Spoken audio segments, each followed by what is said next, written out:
एक दफ़ा social media पर एक लड़के से मेरी लड़ाई हो गई और फिर यूं हुआ कि हमारी लड़ाई दोस्ती में बदल गई और फिर मुझे उससे बेशुमार मोहब्बत हो गई।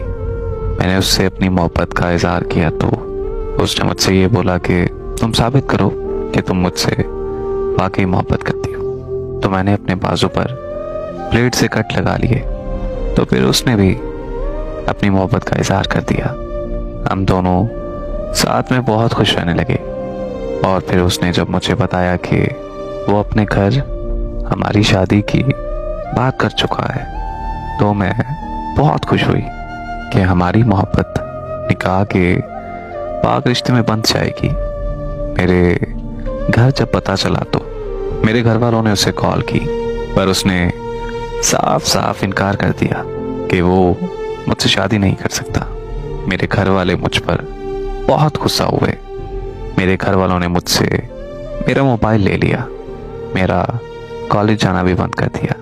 मुझ पर यह आलम था कि मैं उसे पागलों की तरह दिन रात याद करती रहती थी और खूब रोती रहती थी।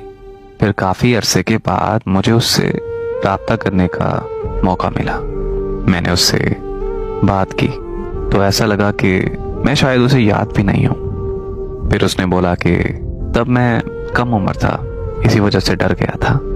अब मुझे तुमसे मोहब्बत नहीं है। हाँ, हम दोस्त बन सकते हैं।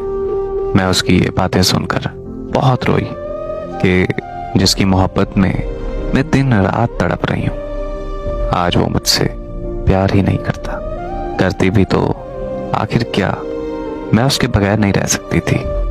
तो मैंने उससे दोस्ती के लिए हाँ कर दी, ये सोचकर कि वो फिर से मुझसे प्यार करने लगेगा। पर शायद उसने मुझसे कभी प्यार किया ही नहीं था। वो मुझे कॉल कर कर कहता है कि तुम मेरी सबसे अच्छी दोस्त हो। तो सबसे पहले मैं तुम्हें बता रहा हूँ कि मैं शादी करने जा रहा हूँ। ये सुनकर मैंने हंसते हुए उसे मुबारकबाद दी और कॉल बंद कर दी। कैसे बताऊँ उसे कि मैं किस हद तक टूट गई हूँ, वक्त से, जिंदगी से और उससे हार गई हूँ मैं। अब मैं एक जिंदा लाश बनकर रह गई हूँ। फिर मैंने दिल को ये सोचकर तसल्ली दे दी है कि अगर तो मैं उसके साथ होती तो कहाँ जचती। मुझ जैसी बदनसीब लड़की उसके काबिल नहीं हो सकती। आज मैं उसके लिए दुआ करती हूँ कि वो जहाँ भी रहे हमेशा खुश रहे। आमीन।